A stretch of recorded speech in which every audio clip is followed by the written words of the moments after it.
Hi, it's Rachel with Stirring the Deep.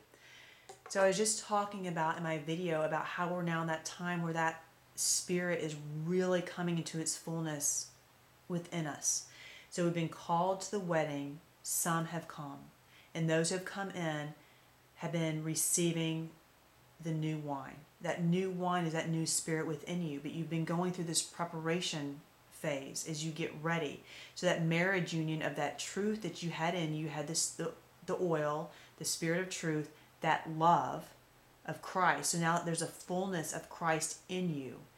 And so this is what you've seen, and what you've also seen in you is within you you see this beautiful spirit that is unique, and it's like the very best, most glorious part of you that you see is attached and connected and an extension of the divine. So now you see that within you, and yet it's not quite manifested in your reality.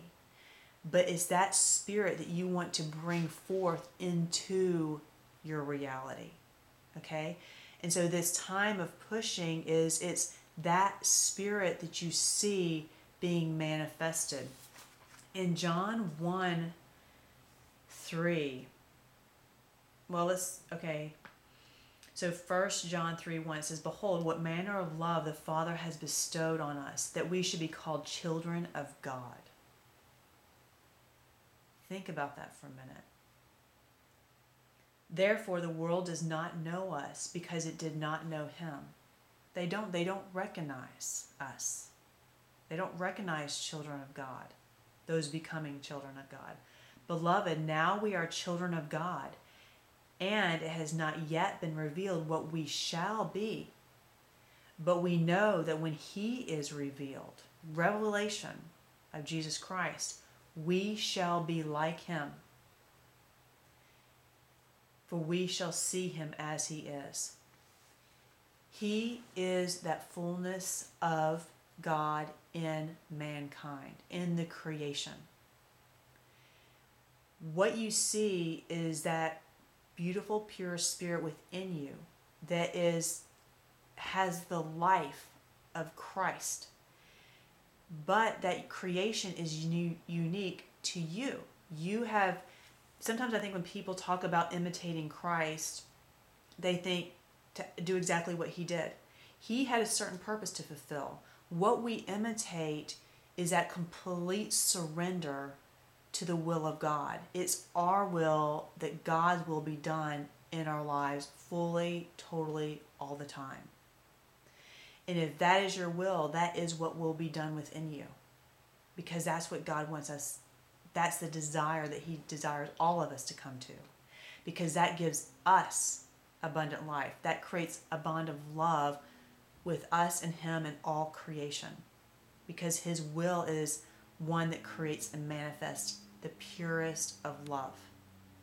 So when you start to see you looking as Christ, meaning there's a spirit in you and you see the purity of it, the beauty of it, the glorious nature of it, and it's so surrendered, it's completely powered and governed by the Father. All it desires is the Father's will, the purest of love. All it wants to do is purely love all the time to everything of all creation.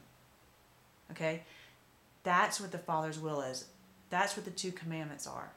Love God with all your heart, soul, mind, strength. Love others as yourself. So that's what that is. So when you have that desire, that's what it is to imitate Christ. And that's what Paul said. And this is how you push and bring forth that child, is you see that spirit in you, because you see the seed now. Whoa, oh my gosh, it's a glorious seed. It's the seed of your new creation. And it's a part of the divine. It's totally connected. And in 1 Corinthians 11:1, Paul says, "Imitate me just as I also imitate Christ." That's what you do to push. You see that spirit in you and you imitate that spirit. And you pray to God to give you the strength to do that. And so you're walking in accordance to what that spirit, what you see inside of you. So when Jesus said, I do what I see what my Father do, it's the Father was within him. So he saw something within him, and that's what he did. And so this is how you operate. You do everything the will of the Father, nothing of your own. But that's how it looks, is that you see this beautiful spirit within you, and you get a sense, and you see, and it starts getting more and more clarity, and now you start imitating that. And that's how it starts bringing it forth in this world, into your reality. And so you realize that you can only imitate it by that power and the strength that God is going to give you to bring forth that spirit into a full manifestation in your life. This is a very beautiful, powerful time we're in, but it's trying. Because as I said, we're in that place of the unknown. We are just understanding as we're experiencing it. And it is magnificent. And it is